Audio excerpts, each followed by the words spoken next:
Sintananda Putri dengan NIM 860355371, Prodi Pendidikan Guru Sekolah Dasar semester 2 asal dari UPBJJ Bandung. Pada kesempatan kali ini saya akan membahas interaksi antara filsafat ilmu dengan pendidikan. Selamat menyaksikan. Filsafat ilmu berperan krusial dengan bidang pendidikan karena membantu menelaah dasar, tujuan, cara, dan nilai-nilai dalam proses belajar mengajar.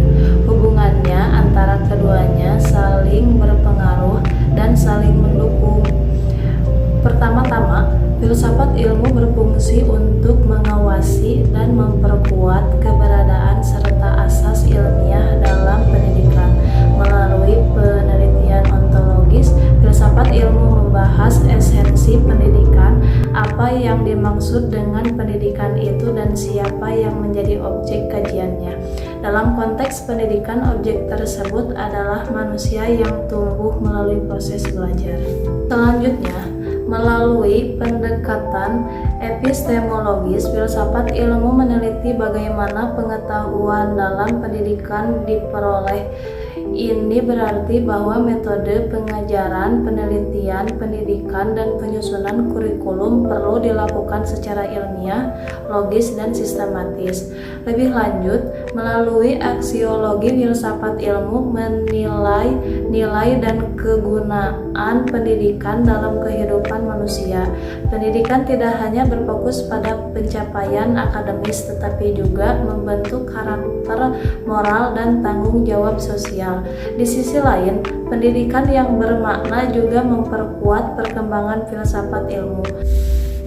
Pendidikan berfungsi sebagai ruang untuk menerapkan pemikiran filsafat dalam praktik sehari-hari. Ketika pendidikan berjalan selaras dengan tuntutan zaman, filsafat ilmu mengalami perkembangan karena timbulnya masalah baru yang perlu dianalisis seperti teknologi, kecerdasan buatan, serta pendidikan karakter di era digital saat ini. Oleh karena itu, filsafat ilmu sering disebut sebagai alat analisis. Filsafat ilmu membantu menilai berbagai masalah pendidikan melalui 3 sudut pandang utama. Ontologi, apa inti dari permasalahan pendidikan itu? Epistemologi, bagaimana menemukan solusi yang tepat? Aksiologi, apa dampak dan manfaat dari solusi tersebut bagi manusia? Salah satu contohnya adalah penerapan kurikulum merdeka.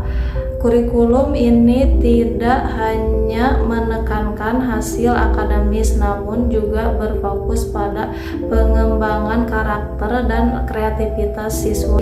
Dari sudut pandang filsafat ilmu, kurikulum ini membawa kajian ontologis mengenai keperluan peserta didik, kajian epistemologis terkait metode pembelajaran yang aktif, serta kajian aksiologis mengenai nilai dan manfaat pendidikan dalam kehidupan sehari-hari. Contoh lain adalah penerapan metode diskusi dan pembelajaran berbasis proyek. Metode ini menunjukkan bahwa pendidikan tidak lagi terpusat pada pengajaran dari guru, tetapi memberikan kesempatan bagi siswa untuk berpikir kritis, aktif, dan reflektif. Sebagai kesimpulan, terdapat hubungan timbal balik yang erat antara Filsafat ilmu memberikan kerangka berpikir yang ilmiah, logis, dan bernilai dalam pendidikan, sedangkan pendidikan berfungsi sebagai media penerapan dan pengembangan filsafat ilmu dalam masyarakat. Demikian presentasi dari saya. Terima kasih atas perhatiannya. Wassalamualaikum warahmatullahi wabarakatuh.